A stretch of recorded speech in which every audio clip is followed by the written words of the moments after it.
یہ دوسرے لوگوں پہ ڈال دیا گیا ہے اور محمود خان کو بالکل بری ذمہ قرار دیا گیا ہے؟ بالکل کرمل صاحب، آپ نے جو تجزیہ کیا بڑا مختصر لیکن انتہائی جامع ہے۔ وزیر اعلیٰ صاحب کو کسی صورت بری ذمہ نہیں قرار دیا جا سکتا۔ وہ چیف ایگزیکٹو ہیں اس صوبے کے اور ان کے پاس اختیارات بھی ہیں اور ان کو اختیارات سونپے گئے تھے، اور مختلف مراحل پر سینٹ کے الیکشن ہوں یا اس کے علاوہ فاٹا کے جو ایکس فاٹا جو سابق فاٹا تھا اس کے الیکشن تھے، اس میں بھی ان کو کہا گیا تھا، ان کو اختیارات دیے گئے تھے، ان کو کہا گیا تھا کہ آپ تمام معاملات کو دیکھیں۔ لیکن وہی بات جو بھی آپ نے کچھ دیر پہلے کہی، میں وہی دہراؤں گا کہ آپس کے اختلافات، باہمی اختلافات جو ہیں وہ وہ پی ٹی آئی کو جو ہے وہ نقصان پہنچا رہی ہیں۔ گورنر شاہ فرمان جو ہیں وہ اختیارات کا منبع ہیں، وہ اپنے اختیارات چھوڑنے کو تیار نہیں، جو ان کے ہیں بھی نہیں۔ اس طرح جو ہے تیمور سلیم چکڑا جو ہیں ان کا ایک الگ اسٹانس ہے مختلف پارٹی کے اندر بھی اور پارٹی سے باہر بھی۔ بظاہر تو وہ لگتا ہے کہ وہ پارٹی کے ساتھ ہی ہیں یا وزیر اعظم محمود خان کے ساتھ ہی ہیں، لیکن جو کچھ سرد جنگ ان کے مابین بڑے عرصے سے چلی آ رہی ہے۔ اسی طرح اگر آپ دیکھیں تو اس سے پہلے عاطف خان اور شہرام ترکی اور وزیر اعلیٰ محمود خان کے مابین بھی اسی قسم کی ایک چپکلش چلی آ رہی تھی، جس میں انہیں اپنی وزارتوں سے ہاتھ دھونا پڑا تھا۔ ابھی بھی جو ٹکٹوں کی جو تقسیم کی گئی ہے یا جو اس کے لیے کوئی پارلیمانی بورڈ نہیں بنا تھا، یہ وزیر اعلیٰ یا گورنر، یہ اسپیکر، وزراء، MPAs, MNAs جو متعلقہ حلقوں سے منتخب ہوئے تھے، ان کے ایما پر دیے گئے، ان کے کہنے پہ دیے گئے اور پسند ناپسند پر دیے گئے۔ اسی وجہ سے پارلیمانی بورڈ نہیں تھا، اسی وجہ سے اس میں اگر آپ دیکھیں تو بہت سے لیکن یہ جب یہ الیکشن کی حکمت عملی بن رہی تھی کہ کہاں پہ کس کو ٹکٹ دینا ہے، کس کی وہاں پہ اسٹرینگتھ ہے، تو کوئی ایک سینٹرل بورڈ تھا جہاں پر کوئی ایک مرکزی نظام ہو، جہاں پر ایک ایک حلقے کو، ایک ایک تحصیل کو، ایک ایک علاقے کو، ضلع کو پوری طرح سے دیکھا جا رہا ہو اور پھر وہاں پہ مل کے فیصلے کیے جا رہے ہوں۔ کیونکہ جیسے یہ آ رہا ہے کہ مردان میں جو ہے وہ عاطف خان کے کہنے پہ دیے گئے یا فلاں کو فلاں کے کہنے پہ دیے گئے، پشاور میں فلاں کے کہنے پہ دیے گئے، تو کیا مطلب یہ 6-8 لوگ اپنے طور پہ ٹکٹس بانٹ رہے تھے؟ کیسے یہ کام کیسے ہو رہا تھا؟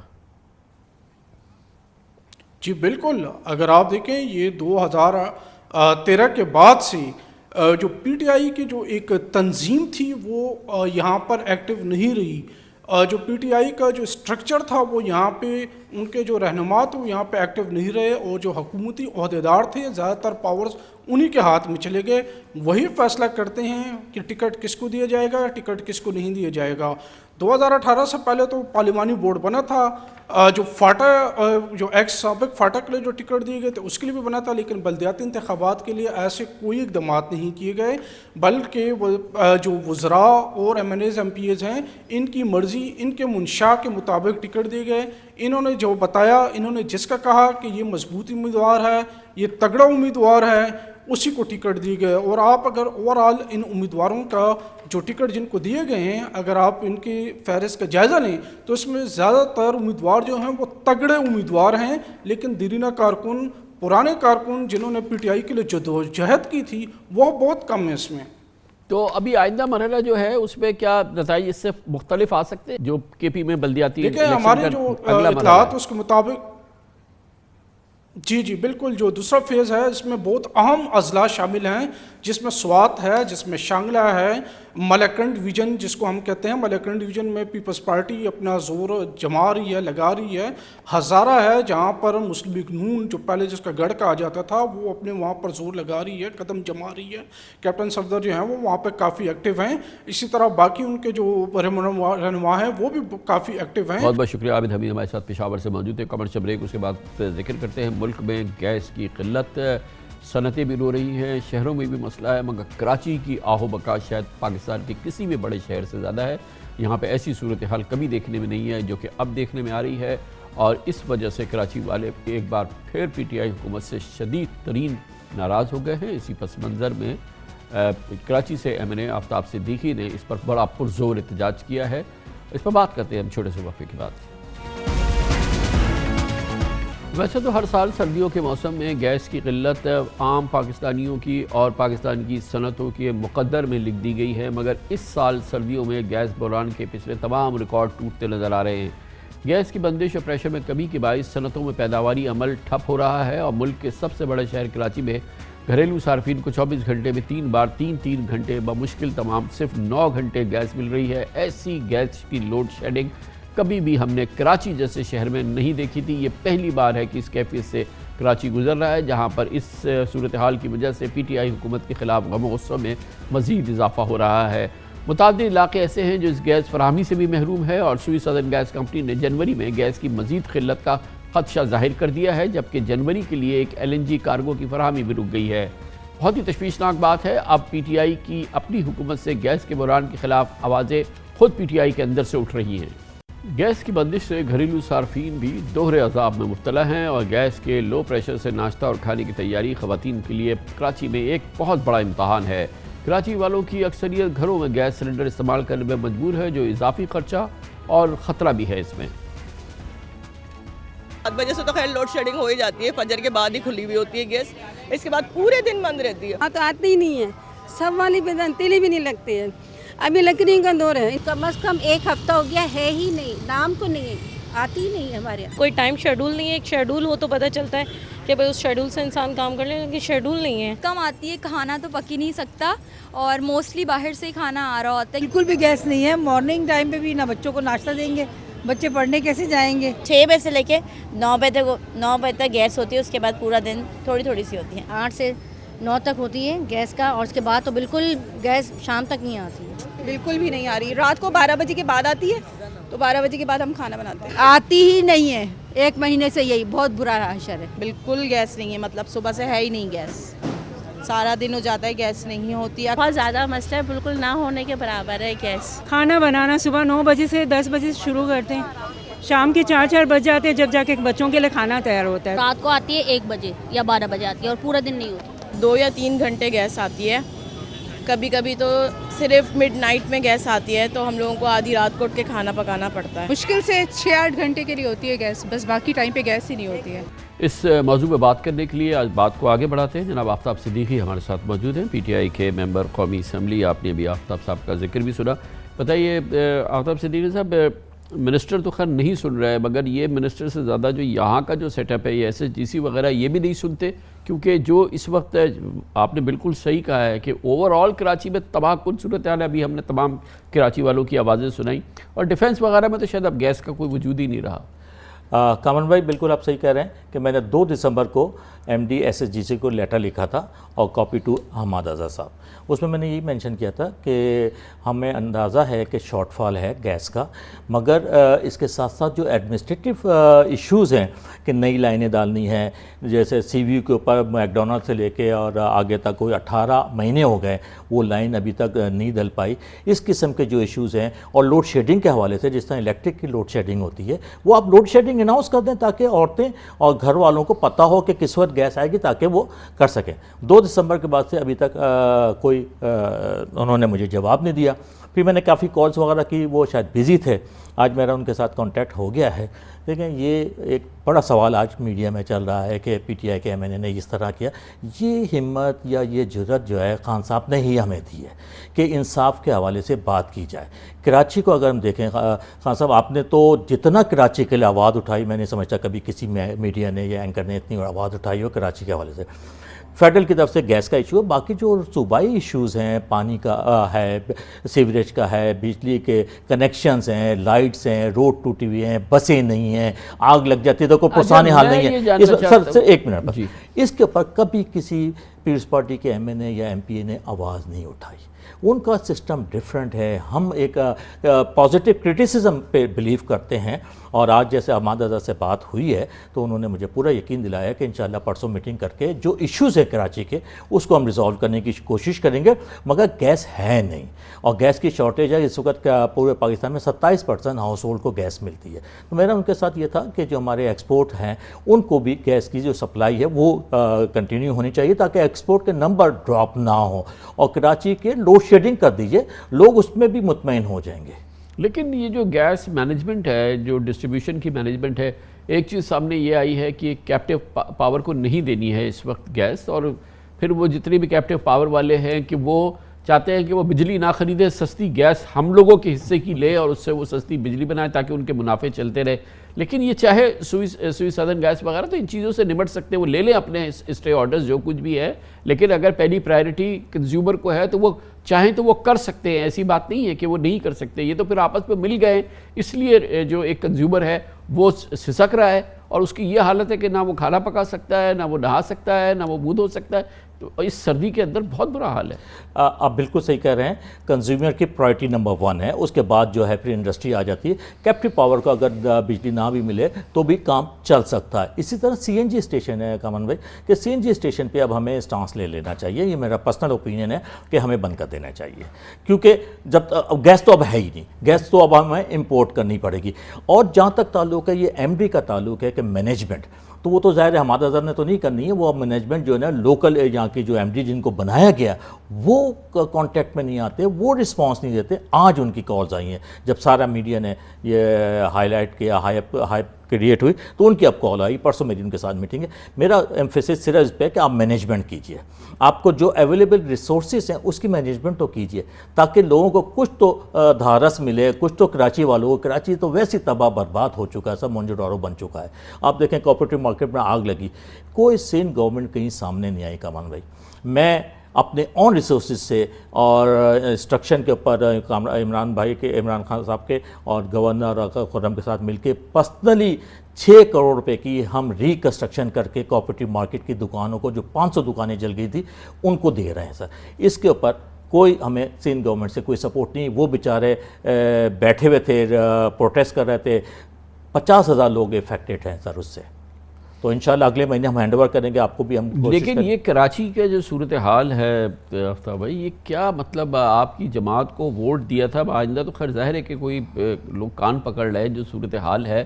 تو یہ اور یہ وفاقی معاملات ہیں, یہ گیس وغیرہ کے معاملات جو ہیں یہ سارے وفاقی معاملات ہیں اور کچھ بھی ایسا نہیں ہے. یہ تو صورتحال بگڑتی چلی جا رہی ہے. ایسے اتنی گیس شارٹیجز آپ نے کبھی نہیں دیکھی ہوگی جو کراچی میں اب نظر آ رہی ہے. جی دیکھیں, جس طرح ہماری ایکسپورٹ بڑھ رہی ہے, انڈسٹری زیادہ لگ رہی ہے, ان کو پرائرٹی ہوتی ہے. تو جو آپ نے بات کی کیپٹیو پاور کی, تو اس کو اوپر روک کے کنزیومر کو دینی چاہیے. مگر لوڈ شیڈنگ تو ہر سال ہوتی ہے ونٹر میں, اور جبکہ کراچی کا موسم ایسا ہوتا ہے کہ یہاں ہیٹر چلانے کی ہمیں ضرورت نہیں پڑتی. ہمیں تو ایٹ لیسٹ وہ مینیج کرنا ہے جو ہر سال ہمیں دیا جاتا ہے, اس کو مینیج کرنا ہے. مینجمنٹ کا ایشو نظر آ رہا ہے مجھے زیادہ. گیس تو وہی ملے گی جو اویلیبل ہے, ریسورسز وہی ہیں. جہاں تک کراچی کے سر ووٹ کا تعلق ہے, کراچی بڑا پچھلے 14 سال سے اگر ہم دیکھیں تو 18 امینڈمنٹ کے بعد کراچی کے اوپر بڑا ظلم ڈھایا گیا ہے. میونسپل سروسز اویلیبل نہیں ہیں, اس کی وجہ سے کراچی والے فیڈرل کو دیکھتے ہیں. کراچی نے جو ووٹ ڈالا تھا پاکستان کی استحکامت کے لیے, اسلاموفوبیا کے لیے, پاکستان کے نام کو بہتر کرنے کے لیے, وہ کام ہو رہے ہیں اپنی جگہ. ابھی آپ نے دیکھا OIC کا اجلاس ہوا, کیا کامیاب اجلاس ہوا. مگر کیونکہ municipal services local government provide نہیں کر رہی, اور ابھی آپ نے دیکھا کالا قانون آیا جس کے لیے تمام جماعتیں پروٹیسٹ کر رہی ہیں, اس کی وجہ سے زیادہ پرابلم کراچی والے فیس کر رہے ہیں. شکریہ جناب, آپ سے دیکھیے ہمارے ساتھ موجود تھے. کمرشل بریک کے دوران نیوز ہیڈ لائنز دیکھیں, اس کے بعد ہم اپنے پروگرام کے باقی کے ساتھ واپس آتے ہیں انشاءاللہ. ہر پاکستانی گواہ ہے پی ٹی آئی حکومت کو اقتدار کے چوتھے سال میں شدید معاشی مسائل, انتخابی غیر مقبولیت اور تقریباً سیاسی تنہائی کا سامنا ہے. ریکارڈ توڑ مہنگائی نے حکمراں جماعت کے خلاف عوامی جذبات میں کئی گنا اضافہ کر دیا ہے. اگرچہ الیکشن 2023 کم از کم 20 ماہ کی دوری پر ہے, لیکن عمران خان حکومت کی موجودہ گورننس اور عوامی مخالفت غیر یقینی اشارے دے رہی ہے, اور مستقبل کا سیاسی جو منظرنامہ ہے وہ کئی سوالات کو جنم دے رہا ہے. اور یہ ایک عام سوال ہے کہ کیا یہ حکومت اپنی مدت پوری کرے گی.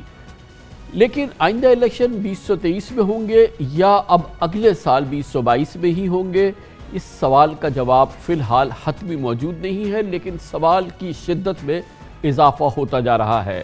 بلا شبہ اس وقت ایک بہت اہم رول پلے کرنا ہے, بہت اہم اس وقت قوت ہے پاکستان مسلم لیگ نون, اور کہا جا سکتا ہے کہ اس وقت گیند مسلم لیگ نون کے کورٹ میں ہے, جو وفاق پنجاب میں اپوزیشن کی سب سے بڑی جماعت ہے. اس وقت قومی اسمبلی اور پنجاب میں پی ٹی آئی حکومت کو صرف 11 اراکین کی برتری حاصل ہے. سینٹ میں تو اپوزیشن جماعتوں پر کی سینٹ کے اندر حکومت سے زیادہ نمبرز ہیں, گویا کہ سینٹ میں اپوزیشن کی اکثریت ہے.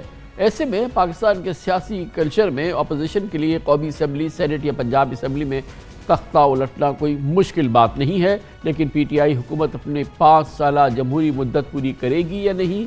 کیا اپوزیشن حکومت کے خلاف تحریک عدم اعتماد لا سکتی ہے یا نہیں لائے گی؟ پی ٹی آئی حکومت تبدیل ہوگی یا ان ہاؤس تبدیلی آ جائے گی؟ دراصل اب قبل از وقت الیکشن کی قیاس آرائیوں میں پہلے سے زیادہ وزن آ رہا ہے۔ بہرحال بظاہر اس حوالے سے تمام بنیادی فیصلے مسلم لیگ نون نے کرنے ہیں، اور مسلم لیگ نون میں بھی یہ تمام فیصلے جناب نواز شریف نے کرنے ہیں۔ یقیناً بہرحال اس کے سیاسی محرکات بھی ہیں اور سیاسی اس کے اثرات بھی ہوں گے۔ اگر عمران خان حکومت پوری مدت نہیں کرتی، 3.5 سال میں، 4.25 سال میں ان کی حکومت ختم ہو جاتی ہے، تو بہرحال اگلا 1.25 سال کیسے گزارا جائے گا، یہ بھی بہت بڑا سوال ہے۔ لیکن بہرحال دیکھنا یہ ہے کہ اس سلسلے میں حزب اختلاف اپنے پتے کیسے کھیلتی ہے اور آئندہ کی جو موومنٹ ہے، سیاسی موومنٹس ہیں، وہ ہمیں کیسے نظر آتی ہے۔ بہت اہم سوال ہے، پوری قوم کی دلچسپی، اور اس کا جواب ہم حاصل کرنے کی کوشش کریں گے۔ خاص طور پر اس کے لیے ہم نے دعوت دی ہے محترم شاہد خاقان عباسی ہمارے ساتھ موجود ہیں، سابق وزیر اعظم پاکستان مسلم لیگ نون کے سینئر وائس پریزیڈنٹ بھی ہے۔ بہت بہت شکریہ بھائی صاحب۔ یہ فرمائیے گا کہ آپ کی کیا خواہش ہے، پاکستان مسلم لیگ نون کی کیا خواہش ہے کہ اس پوری صورتحال میں، یہ تو بار بار مسلم لیگ نون کہتی ہے کہ یہ حکومت جائے اور فوری طور پہ الیکشن ہو، لیکن بہرحال یہ تو اسی وقت ہوگا جب پارلیمنٹ سے اکثریت ختم ہو جائے پی ٹی آئی کی، تو کیا اس طرف کوئی موومنٹ ہے؟ جی شکریہ کامران بھائی۔ دیکھیں بنیادی بات یہ ہے کہ آج ایک حکومت ہے جو ناکام ہو چکی ہے۔ پارلیمان میں عددی برتری کی بنیاد پہ حکومت چلتی ہے۔ اس وقت جو حالات ہیں اس کے اندر آپ نے دیکھا کہ جوائنٹ سٹنگ کے اندر حکومت کے پاس پوری کوشش کے باوجود 190 سے زیادہ لوگ نہیں تھے، لیکن جب مداخلت ہوئی، ٹیلی فونیں گئیں، لوگوں پر دباؤ ڈالا گیا، تو 216 کے قریب اراکین وہاں پر آ گئے۔ اب گزارش یہ ہے کہ ہم کسی بھی غیر آئینی نظام کا حصہ نہیں بننا چاہتے، کسی غیر آئینی قدم کا حصہ نہیں بننا چاہتے، تو ایک ہی راستہ رہ جاتا ہے کہ عدم اعتماد کیا جائے۔ لیکن عدم اعتماد اسی صورت میں ممکن ہوتا ہے جب نظام میں غیر آئینی مداخلت ختم ہو، اس کے آثار جب نظر آئے تو یقیناً ایک دن کا کام ہے، عدم اعتماد ملک میں ہو جائے گا۔ لیکن جو عدم اعتماد کا طریقہ آئین میں ہے وہ صرف اس وقت ہوتا ہے جب ملک میں جمہوری قدروں کا کوئی احساس ہو، جو پارلیمانی قدریں ہیں، روایات ہیں، ان کا کوئی احساس ہو۔ تو یہ بڑا ایک نازک معاملہ ہوتا ہے، لیکن آج ضرورت اس بات کی ہے کہ ملک کے عوام کو ایک دفعہ پھر رائے کے اظہار کا موقع دیا جائے اور ان کی رائے کا احترام کیا جائے۔ لیکن کوئی حل نہیں ہے ملک کی مشکلات۔ کوشش تو آپ نے ہی کرنی ہے نا۔ اگر آپ سمجھتے ہیں کہ یہ حکومت اپنا اعتماد کھو بیٹھی ہے پارلیمنٹ پہ، تو اس کے لیے انیشیٹو تو آپ نے ہی لینا ہے اور حکومت کو کال کرنا ہے کہ آئیں آپ اپنی اکثریت ثابت کریں۔ تو بہرحال یہ اس کے لیے عملی قدم تو آپ ہی نے اٹھانا ہوگا۔ نہیں دیکھیں، عدم اعتماد میں حکومت کو اکثریت ثابت نہیں کرنی ہوتی۔ عدم اعتماد نے اپوزیشن کو 172 افراد جو ہیں وہ قومی اسمبلی میں لانے ہوتے ہیں اس مقررہ دن اور وقت پر۔ تو یہاں پر تو جہاں جمہوری قدر ہی نہیں ہے، جہاں پر کسی سیاست میں یا دشمنی کی شکل اختیار کر چکی ہے، تو کچھ لوگوں کو نیب چیئرمین اٹھا کے لے جائے گا، کچھ کو پولیس لے جائے گی، کسی کو ایف آئی اے لے جائے گی، تو لوگ آپ کہاں سے 172 لوگ وہاں پر لے کر جائیں گے؟ میں اسی لیے کہہ رہا ہوں کہ یہ عدم اعتماد اسی صورت ممکن ہوگا جب ہمارے ملک کے نظام میں جو غیر آئینی مداخلت ہے وہ ختم ہوگی۔ یہ اس کے بغیر یہ معاملہ ممکن نہیں ہے۔ جو نظام واضح ہے عدم اعتماد کا، گویا کہ یہ فیصلہ تو حتمی ہے کہ جو مریم بی بی نے کہا تھا کہ ہم صرف اپنی قوت پہ اگر عدم اعتماد لائیں تو ہم کریں گے، ورنہ اس حکومت کو ہم کسی اور قوت کے سرچشمے سے اس کو استعمال نہیں کریں گے عدم اعتماد کو لانے کے لیے۔ اپنی قوت پہ لائیں تو لائیں، مگر جو پاکستان میں جو طریقہ ہوتا ہے، جو سمجھا جاتا ہے کہ اس راستے سے اس قسم کی موومنٹس ہوتی ہیں، وہ تو نہیں۔ اب مسلم لیگ نون اس پہ تو عمل نہیں کرے گی۔ نہیں، وہ راستہ نہ آئینی ہے، نہ ہی وہ مناسب راستہ ہے، اور اس سے مزید خرابیاں پیدا ہوتی ہیں۔ ماضی میں یہ چیزیں ہوتی نہیں ہیں، لیکن اب شاید سب نے سبق حاصل کیا ہے کہ جب تک نظام میں غیر آئینی مداخلت رہے گی ملک نہیں چل سکتا۔ تو آج اپوزیشن کے پاس یہ اکثریت موجود ہے. میں آپ کو بڑے وضاحت سے کہہ سکتا ہوں کہ جس دن یہ ہاتھ اٹھ جائے گا یہ آپ دیکھیں گے کہ حکومت اپنی اکثریت کھو چکی ہے اور اپوزیشن جو ہے وہ اپنی طاقت کی بنیاد پر عدم اعتماد کرنے کی پوزیشن میں ہے. لیکن یہاں پر جو مداخلت ہے اگر وہ برقرار رہے گی تو ایک مصنوعی طور پر حکومت قائم رہ سکتی ہے. تو بھائی صاحب یہ فرمائیے گا کہ اس پورے ماحول میں جو اس وقت صورتحال نظر آ رہی ہے، ایک تو یہ کہ اپوزیشن کی باتوں میں وزن ہو کہ جو آپ کہتے ہیں کہ غیر آئینی اس حکومت کو سپورٹ رہی ہو یا غیر قانونی غیر آئینی سپورٹ رہی ہو یا یہ کہ کسی اور قسم کی سپورٹ رہی ہو، لیکن بارہا ایسا لگ رہا ہے کہ شاید وہ صورتحال بدل گئی ہے.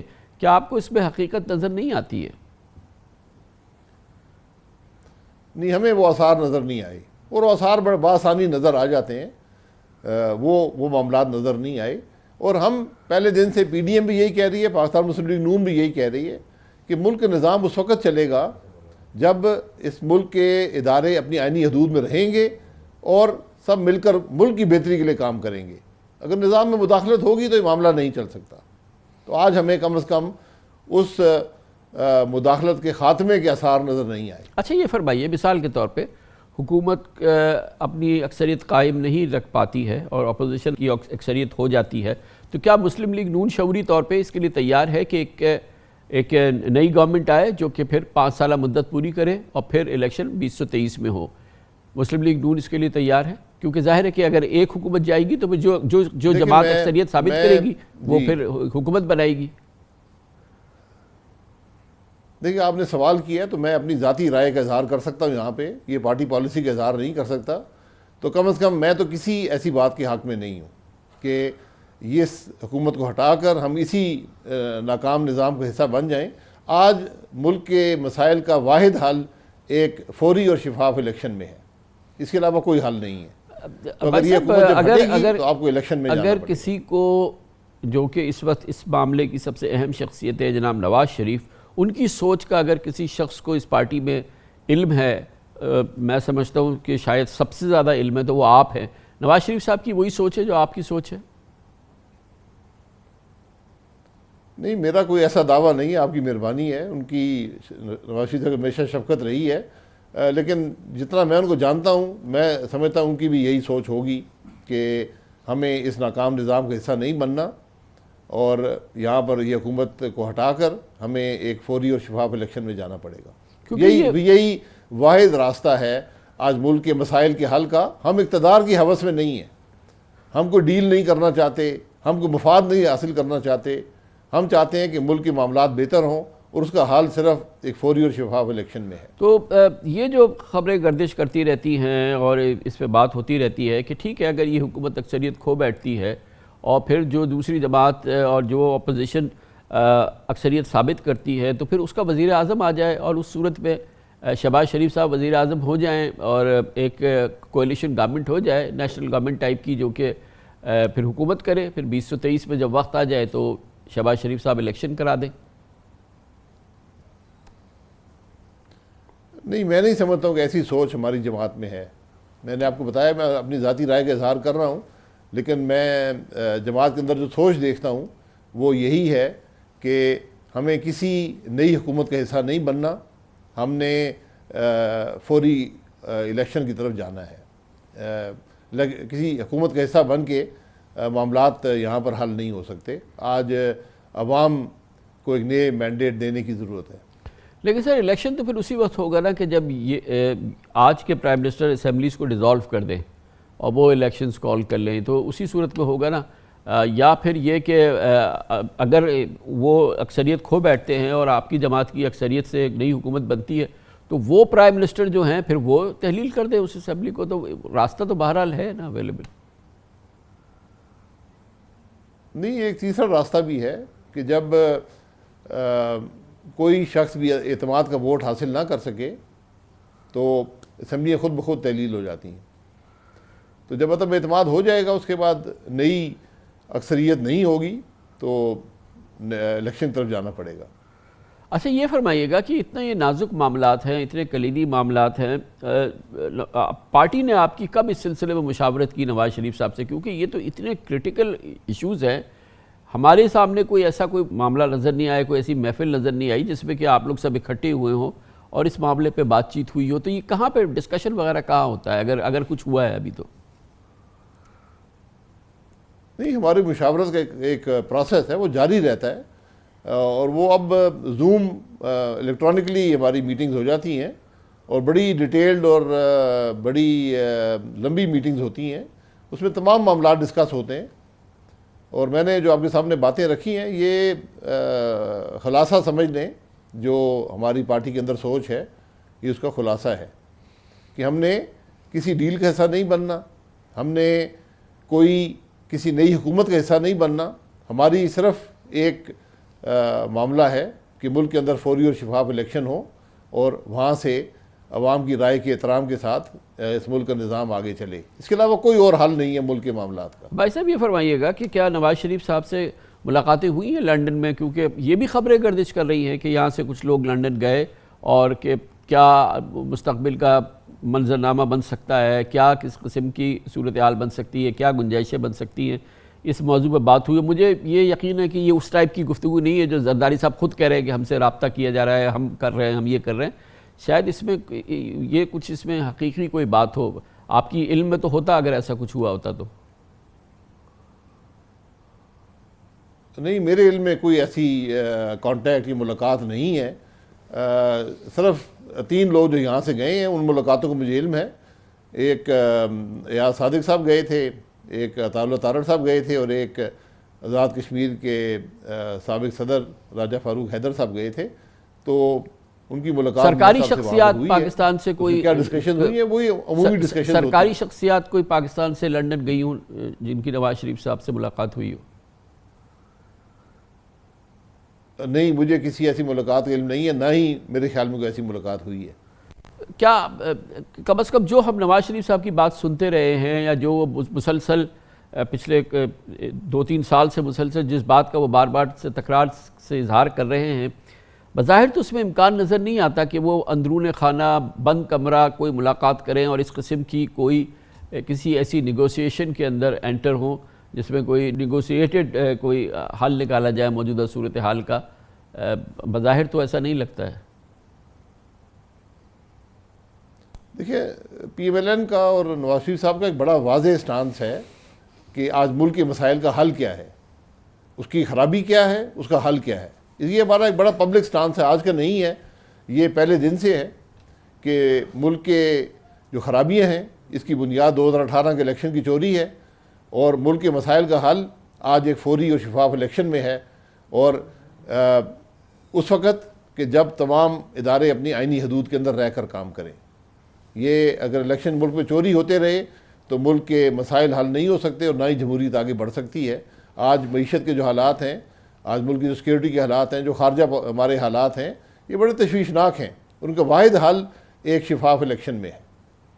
تو اس پہلو پہ کبھی غور ہوا ہے کہ یہ حکومت ابھی تو اس کی مدت آئینی مدت تو ابھی باقی ہے، لیکن معاشی صورتحال اتنی خراب ہے، ہماری جیو اسٹریٹجک چیلنجز اتنے سنگین ہیں، ہمارے جو اندرونی مسائل ہیں خاص طور پہ معیشت کے حوالے سے وہ اتنے خراب ہیں کہ کسی بھی حکومت کے فوری بس میں نہیں ہے. اور یہ ایک بہت بڑا بوجھ ہے جو کسی بھی اگر کوئی نیا یہاں پہ سیٹ اپ آتا ہے اس کے لیے بڑی مصیبت ہوگی. تو اس قسم کی کوئی سوچ ہے کہ ابھی فی الحال تو اس معاملے سے دور ہی رہا جائے اور کبھی کہیں جا کے کوئی آگے چل کے کچھ بہتر صورتحال نظر ہو تو پھر حکومت کی بات کی جائے، کیونکہ اس وقت حکومت پہ انٹر ہونا تو یہ ایک بڑی مصیبت کو دعوت دینا بھی ہے نا؟ دیکھیں، حکومت میں انٹر ہونا عوام کے ایک نئے مینڈیٹ کے ساتھ وہی مسائل کا حل ہے. حکومت میں انٹر ہونا اسی نظام کے اندر جس میں بے پناہ خرابیاں ہیں، جو عوام کے مینڈیٹ سے نظام نہیں ہے، اس کے اندر جو آپ نے بات کی ہے وہ بالکل درست ہے. پارلیمانی نظام کی ایک روایت ہوتی ہے کہ جب حکومت یہ دیکھ لے کہ وہ ناکام ہو چکی ہے، اس کے رہنے سے ملک کا نقصان ہو رہا ہے، تو وہ خود ہی اسمبلیاں تحلیل کر دیتی ہے اور عوام کو ایک نئے مینڈیٹ کی دعوت دیتی ہے. لیکن اس حکومت سے وہ توقع نہیں ہے. تو اب واحد طریقہ یہی ہے کہ ایک عدم اعتماد کے ذریعے حکومت ہٹائی جائے اور اس کے بعد شفاف الیکشن طرف جایا جائے. ہماری جماعت کا بڑا واضح موقف ہے اور وہ یہی ہے. گویا کہ تبدیلی آئے، الیکشن کے ذریعے تبدیل آئے، اور یہ حکومت جائے تو اگلے الیکشن کو کال کیا جائے، کوئی دوسری حکومت نہ آئے چاہے وہ مسلم لیگ کی ہی کیوں نہ ہو. جی بالکل، اس سے مسائل حل نہیں ہوں گے. جب نئے الیکشن میں آپ جائیں گے، جو حکومت آئے گی عوام کے مینڈیٹ سے، اس سے ایک نئی انرجی نظام میں آتی ہے، ایک نیا آپٹمزم آتا ہے، ایک ہوپ آتا ہے، اور اسی کی بنیاد پہ حکومتیں آگے چلتی ہیں. سیاست ایک بڑی نازک چیز ہوتی ہے اور یہ عوام کے اعتماد پہ چلتی ہے. تو آج حکومت عوام کا اعتماد کھو چکی ہے. نئی حکومت جو عوام کے مینڈیٹ سے آئے گی اس کو ایک اعتماد ملے گا اور وہ ان معاملات کو حل کرنے میں انشاءاللہ ضرور کامیاب ہوگی. ایک کمرشل بریک لیتے ہیں باشا صاحب، پھر بات کو آگے بڑھاتے ہیں. شاہد خاقان عباسی ہمارے ساتھ موجود ہیں.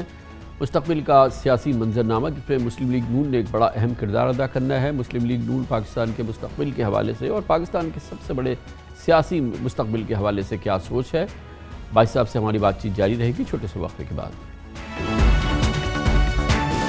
آئندہ الیکشن 2022 میں ہوں گے یا الیکشن 2023 میں، اور اگر 2022 میں ہوں گے، پاکستان مسلم لیگ نون کتنی تیار ہے پاکستان کے مسائل سے نمٹنے کے لیے اور پاکستانیوں کو ایک بہتر پاکستان دینے کے لیے؟ ان تفصیلات پہ ہم بات کر رہے ہیں جناب شاہد خاقان عباسی، سابق وزیر اعظم سے. عباسی صاحب یہ بتائیے گا کہ بہرحال اس وقت ظاہر ہے کہ ایک بڑی مضبوط اور بہت ہی طاقتور حزب اختلاف کی جماعت مسلم لیگ نون ہے، مگر بہرحال اس کی اپنی پریزنس جو ہے نا وہ ایک صوبے تک محدود ہے. اس کی پہچان جو ہے وہ پنجاب ہے. آج بھی اگر اس کی مقبولیت قائم ہے یا بلکہ بہتر ہوئی ہے تو وہ بھی پنجاب کے اندر ہوئی ہے. کیوں آپ اپنے آپ کو صرف پنجاب کی پارٹی رکھنا چاہتے ہیں؟ کیوں آپ اپنے آپ کو صرف پنجاب سے منسلک کرنا چاہتے ہیں؟ ابھی بلدیاتی الیکشن ہوئے ہیں کل کے پی میں، ہم نے کہیں دور دور تک نون لیگ کا نام نہیں سنا. یہ مطلب سندھ میں کہیں ہم دور دور تک نام نہیں سنتے، بلوچستان میں بھی کچھ ایسی ہی صورتحال ہے. آخر کیسے آپ قومی جماعت ہوں گے؟ آپ تو ایک صرف پنجاب کی ہی جماعت شاید ہیں بھی اور رہنا بھی چاہتے ہیں. دیکھیں، مسلم لیگ نون 3 دفعہ اقتدار میں رہ چکی ہے اور الحمدللہ آج پاکستان کے ہر صوبے کے عوام اسی جماعت کی طرف دیکھ رہے ہیں. یہ اس جماعت کی سب سے بڑی کامیابی ہے. جہاں تک سیٹوں کی بات ہے، یقیناً اس دفعہ ہمارے پاس سندھ اور بلوچستان سے کوئی سیٹ نہیں ہے، خیبر پختونخوا سے کچھ سیٹیں ہیں، اور مجھے پوری امید ہے کہ ان سیٹوں میں اضافہ ہوگا. اور انشاءاللہ ہم پوری کوشش کریں گے کہ سندھ سے بھی اضافی سیٹیں مل سکیں، بلوچستان میں بھی مل سکیں، خیبر پختونخوا میں بھی مل سکیں. لیکن یہ وفاقی حکومت ہے اور پاکستان مسلم لیگ نون نے اپنے عمل سے ثابت کیا ہے کہ یہ ہمیشہ وفاق کی بات کرتی ہے، یہ کسی ایک صوبے کی بات نہیں کرتی. تو اس لیے وہ اعتماد اس جماعت میں آج موجود ہے. اور اگر ہمارے ہمیشہ اتحادی تمام صوبوں سے رہے ہیں جب بھی ہم اقتدار میں رہے ہیں، اور انہوں نے یہ محسوس کیا ہے کہ یہاں پر کوئی غیر آئینی بات نہیں ہوتی یا کسی صوبے کو اگنور نہیں کیا جاتا.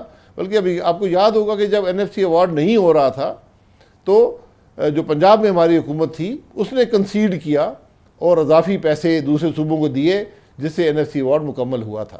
تو ہمارا الحمدللہ ریکارڈ جو ہے اس معاملے میں بڑا کلیئر ہے کہ یہی جماعت آج وفاق کی علامت ہے. اچھا یہ فرمائیے گا کہ جو اس وقت معاشی مصیبتیں ہمارے سامنے ہیں، جو ہمارے پاس معاشی عذاب ہیں، ایک بات تو یہ ہوئی کہ ہمیں ووٹ دو تو ہم اس کو پھر دیکھیں گے، لیکن ایک ہوتا ہے سالڈ کوئی فاؤنڈیشن ہو، اس کی کوئی آپ کے پاس سالڈ روڈ میپ ہو کہ جس سے کہ آپ عوام کو یہ بتائیں کہ ہم یہ حکومت تو نہیں کر سکی مگر یہ چیزیں ہم کریں گے، یہ اس مسئلے کا حل ہے، اس طریقے سے ہم اس کو حل کریں گے. مثال کے طور پہ جیسے کہ آپ فرما رہے ہیں کہ یہ حکومت اپنی اکثریت کھو بیٹھی ہے اور واقعی ایسا ایک ہو جائے تو پھر تو الیکشن ہو جائیں گے 3 مہینے کے اندر، اور 3 مہینے بعد بالفرض آپ کی حکومت آ جاتی ہے، تو وہ کیا گیدڑ سنگی ہے جس سے ان مسائل کا حل نکل آئے گا؟ دیکھیں، گیدڑ سنگی کوئی نہیں ہوتی، محنت کی بات ہوتی ہے، مسائل کو سمجھنے کی بات ہوتی ہے اور وہ پالیسیز دینے کی بات ہوتی ہے جس سے مسائل حل ہوں. مسلم لیگ نون کا ریکارڈ ہے، ہمیں آج ہم جو مرضی وعدے کریں، باتیں کریں، میں سمجھتا ہوں ان کی وہ حقیقت نہیں ہے جو ہمارے ریکارڈ کی حقیقت ہے. جب ہم نے 2013 میں حکومت لی تھی اسی قسم کے حالات تھے، ملک کی معیشت میں جمود تھا، ملک کے اندر مہنگائی تھی، ملک میں بجلی نہیں تھی، گیس نہیں تھی، ملک کی خارجہ پالیسی میں بہت سی مشکلات تھیں، ملک کے اندر امن و امان کا مسئلہ تھا، ہمارے سیکیورٹی کے بڑے سیریس معاملات تھے، ہر روز دھماکے ہوتے تھے، ان سب چیلنجز کا ہم نے مقابلہ کیا. تو یہ آج پاکستان کی واحد جماعت ہے جس میں وہ تجربہ ہے اور وہ ڈیپتھ ہے کہ وہ ان معاملات کو طے کر سکے. باقی جو آپ اسپیسیفک پالیسیز ہیں وہ اسی وقت بنائی جاتی ہیں جب حقائق آپ کے سامنے ہوں. اس حکومت کی سب سے بڑی جو ناکامی سمجھیں یا جو اس کی ایک غلطی سمجھیں یا جو بھی آپ اس کو سمجھیں، وہ یہ ہے کہ اس حکومت میں سچی بات کرنے کا فقدان ہے. وزیر اعظم سے لے کر وزیروں تک، اور جو ڈیٹا بھی عوام کے سامنے رکھا جاتا ہے اس پر بھی آپ اعتبار نہیں کر سکتے. اس لیے جب حقائق سامنے آئیں گے تو اسپیسیفک پالیسیز آپ اس وقت دیکھیں گے. اس وقت تک آپ کو مسلم لیگ نون کی جو ڈیپتھ ہے، جو اس کا تجربہ ہے، جو اس کا ریکارڈ ہے، آپ کو اس کی بنیاد پہ پاکستان کے عوام ہر آدمی سمجھتا ہے کہ یہی جماعت ہے جو لیکن ملک کو آگے لے کر بھائی جا صاحب سکتی ہے، میں یہ مسائل کو حل ایکسپیکٹ کروں گا کہ یہ اتنی بڑی جماعت ہے، اس کی بھرپور کاوش کوشش یہ ہے کہ فوری طور پہ یہ حکومت جائے، یہاں الیکشن ہو، گویا کہ اور عام صورتحال جو نظر آ رہی ہے اس میں یہ بات خارج از امکان نہیں ہے کہ آئندہ الیکشن میں پاکستان مسلم لیگ نون کو پھر اکثریت مل سکتی ہے، وہ پھر حکومت بنا سکتی ہے. تو اس حکومت کے پاس تو پھر وقت نہیں ہوگا نا. اس کے پاس تو مجھے کہیں نظر آئے کہ آپ نے کام کیا ہے کہ یہ انرجی کے مسائل جو پچھلے دور میں حل نہیں ہوئے وہ اس دور میں حل نہیں ہوئے، اب آپ آئیں گے تو یہ مسئلے حل ہوں گے. یہ ہماری جو سرکولر ڈیٹ کے عذاب ہیں یہ ختم ہوں گے، جو ہماری گیس کی جو قلت ہے یہ کم سے کم ہوگی، یہ جو ہمارے جو کرنٹ اکاؤنٹ ڈیفیسٹ کے مسئلے ہیں یہ حل ہوگا، ہمارے جو ایکسچینج ریٹ پہ پریشر آ رہا ہے یہ کسی صورت سے بہتر ہوگا. یہ سب کچھ اگلے مثال کے طور پہ اگر 2 مہینے 3 مہینے کے اندر یہ حکومت ختم ہوتی ہے، 3 مہینے بعد الیکشن ہو جاتے ہیں، تو یہ صرف آپ کے آنے سے ہی سب کچھ ٹھیک تو نہیں ہو جائے گا نا. اس کا کہیں مجھے نظر تو آئے کہ کوئی بڑا زبردست تھاٹ پروسیس ہے جہاں پر بھرپور طریقے سے کام ہو رہا ہے اور پاکستان کے مسائل کا حل ڈھونڈا جا رہا ہے. دیکھیں صرف آنے سے نہیں ہوتا، محنت سے ہوتا ہے، حالات کو سمجھنے سے ہوتا ہے اور مسائل کے حل ڈھونڈنے سے ہوتا ہے. میں یہی کہہ رہا ہوں کہ جب ہم آئے تھے 2013 میں، مسائل کی ایک پہاڑ تھا، الحمدللہ ہم نے ان کو حل کیا، ملک کو ایک بہتر مستقبل دیا. اور آج بھی ہم اگر آج یہ بات کریں کہ میں کیا کروں گا آ کر، تو میں یہ بات صرف اس وقت کر سکتا ہوں جب مکمل طور پر حالات کا مجھے علم ہوگا. آپ یہ دیکھ لیں کہ ہم بطور اپوزیشن بھی ہم نے کبھی بغیر کسی ثبوت کے، بغیر حالات پر برائے تنقید کیے، ہم نے ہمیشہ مسائل کی وجہ بھی بیان کی اور ان کا حل بھی دیا ہے. چاہے آپ وہ انرجی کے مسائل دیکھ لیں، سرکولر ڈیٹ دیکھ لیں، ملک کے اندر جو گروتھ میں کمی ہے، اور سب سے بڑھ کر آپ IMF کا پروگرام دیکھ لیں کہ ہم بھی IMF کے پروگرام میں گئے تھے، ہم نے اس کو مکمل کیا، کیونکہ نیگوشیٹ ہم نے بہتر کیا. یہ حکومت کی ناکامی ہے کہ نیگوشیٹ نہیں کر پائے، انہوں نے غلط پالیسیز بنائی، اس سے الٹا ملک کا نقصان ہو گیا.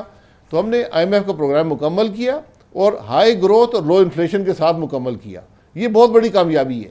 تو آج بھی ہماری جماعت میں کیپیسٹی ہے کہ وہ ان معاملات کو طے کر سکتی ہے.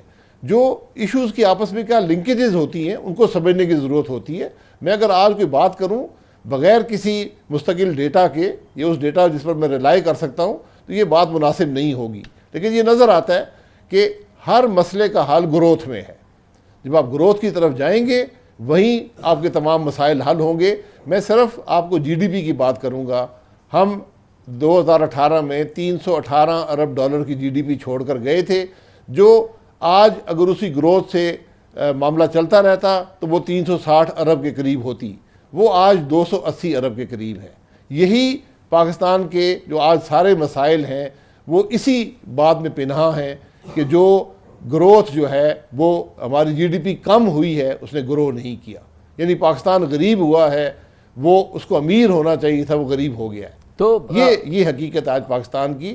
تو ان معاملات کو حل کرنا ایک محنت سے اور مستقل پالیسیز وہ جو ملک کے مفاد میں ہوں ان پر کرنے سے ہوتا ہے. یہ جو ادھر ادھر کی باتیں کرنے سے اور معجزات کی بات کرنے سے یہ مسائل حل نہیں ہوتے. بڑی محنت سے یہ معاملات ہیں. آپ کی اپنی بھی بڑی ایکسپرٹیز ہے انرجی کے معاملے کی. یہ فرمائیے گا کہ کیا واقعی پاکستان اس قابل ہے کہ وہ اپنے جو ڈیٹس ہیں وہ سروس کر سکے، خاص طور پہ انرجی ریلیٹڈ، خاص طور پہ سی پیک ریلیٹڈ؟ کیا پاکستان واقعی اس قابل ہے کہ جو کیپیسٹی پیمنٹس ہمیں کرنی ہیں اسی پالیسی کے تحت، کیا ہم وہ کر سکتے ہیں؟ کیا ہم واقعی اس قابل ہے کہ جو ہمارا پورا انرجی انفراسٹرکچر ہے وہ اسی صورتحال کے اندر جو ہے وہ سسٹین کر سکے؟ کیا پاکستان اس قابل ہے کہ وہ سی پیک کے تمام جو معاملات ہیں ان کو آنر کر سکے اسی ساورن گارنٹی اور انہی کمٹمنٹس کے ساتھ جو کہ ہم نے بہرحال اس معاہدے کے تحت آپ کی حکومت نے کیے تھے؟ کیا واقعی یہ پاسبل ہے وداؤٹ اینی ری نیگوسیشن، وداؤٹ اینی میجر اس میں ہم تبدیلیاں نہ لا پائیں، یا ہم چائنیز کے ساتھ اور اپنے اس پورے سسٹم کو تبدیل کرے بغیر؟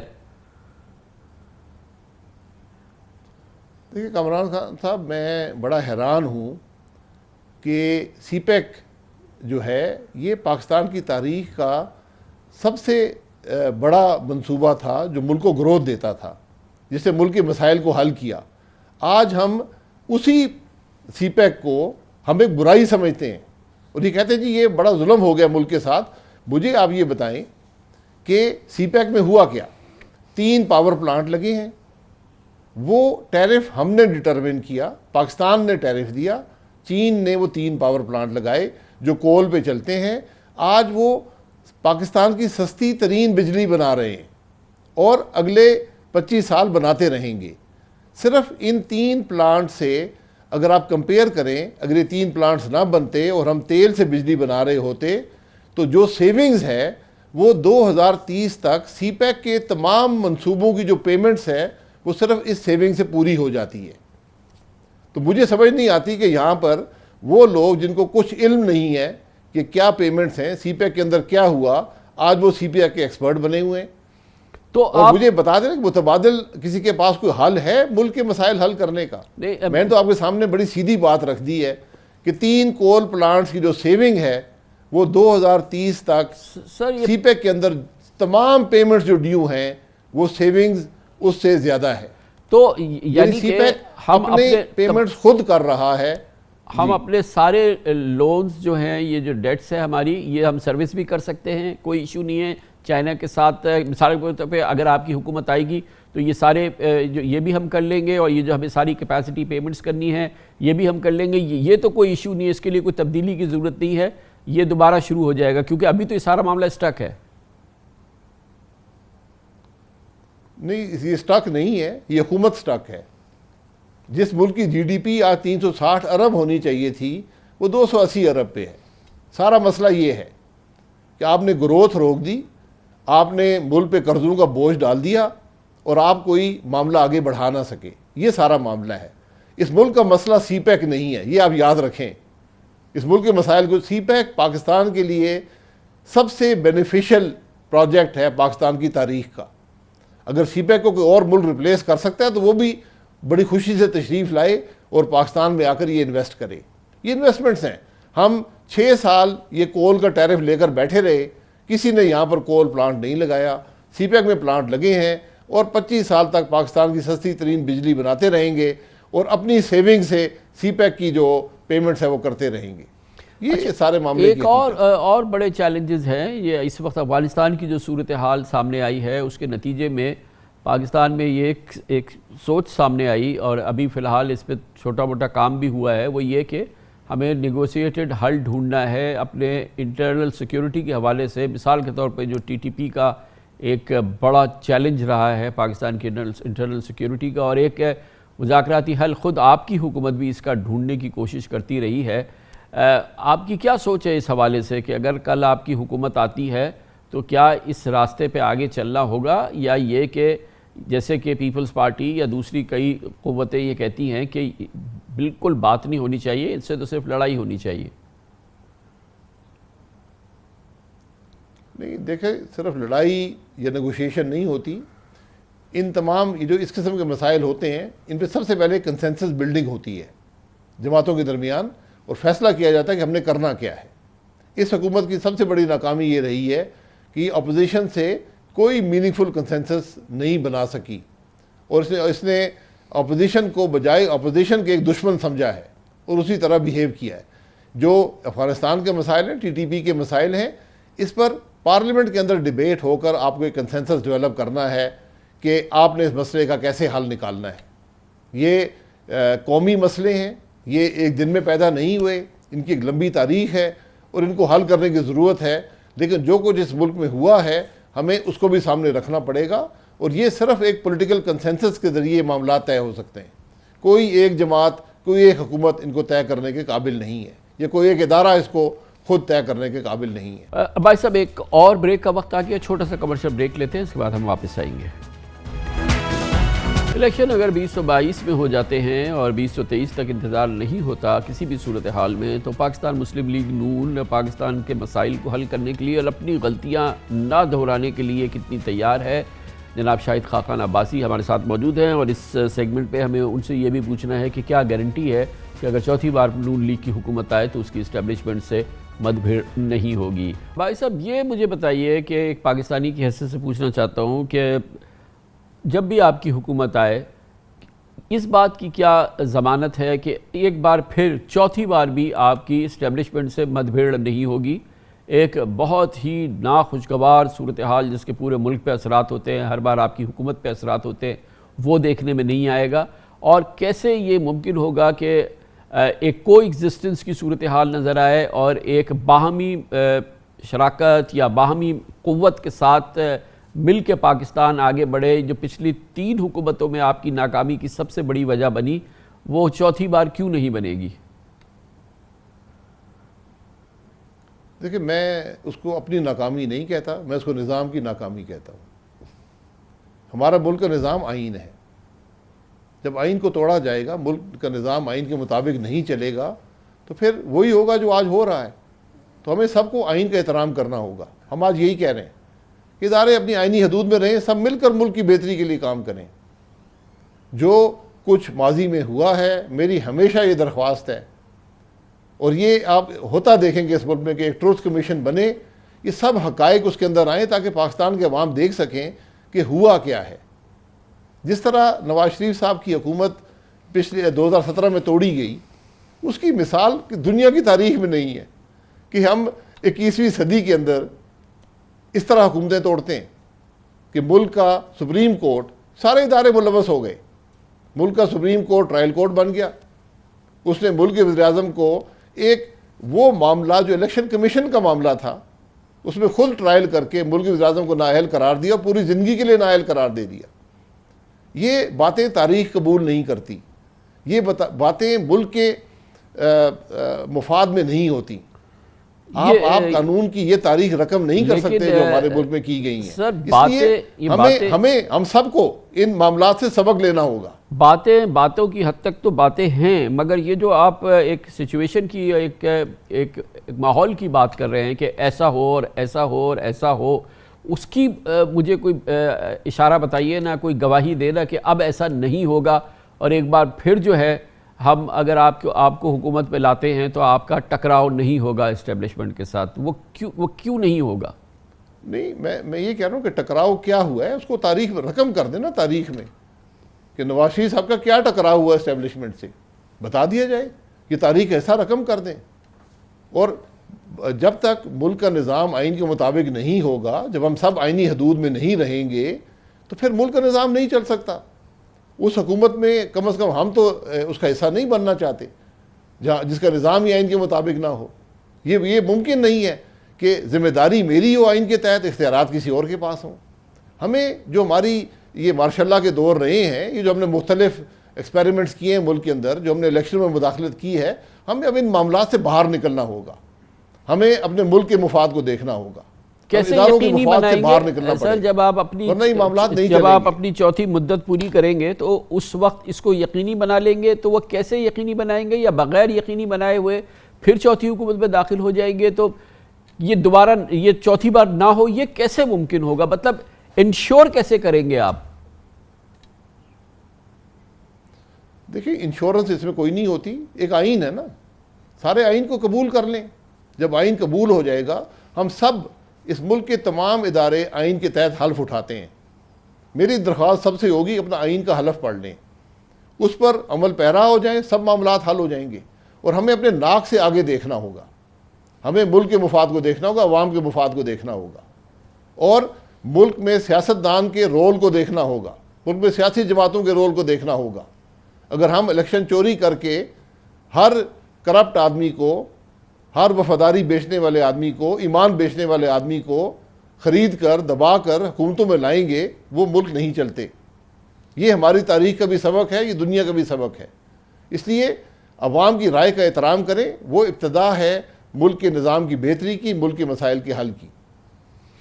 بہت بہت شکریہ جناب شاہد خاقان عباسی، ہم سے گفتگو کر رہے تھے۔ بہت اہم بات چیت ہو رہی تھی اس پس منظر میں جس میں کہ اب ہم آئندہ کے سیاسی منظرنامے پہ، ممکنہ آئندہ کے سیاسی منظرنامے پہ نگاہ ڈالنے کی کوشش کر رہے تھے۔ اس میں کوئی شک نہیں ہے کہ اگر آئندہ الیکشن ہوں گے تو پاکستان تحریک انصاف کے لیے یہ الیکشن اس موجودہ مقبولیت میں جیتنا بہت مشکل ہوگا، اور بظاہر یہ لگتا ہے کہ اس وقت یہ میجورٹی جو ہے، جو اکثریت ہے، وہ بظاہر اس وقت کی صورتحال میں لگتا ہے کہ پاکستان مسلم لیگ نون سب سے بڑی جماعت ہو کے سامنے آ سکتی ہے۔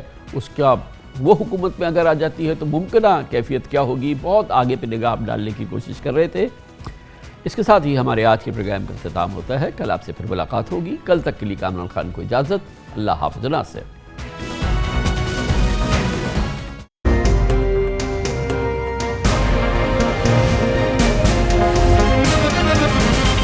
دنیا خبر کی دنیا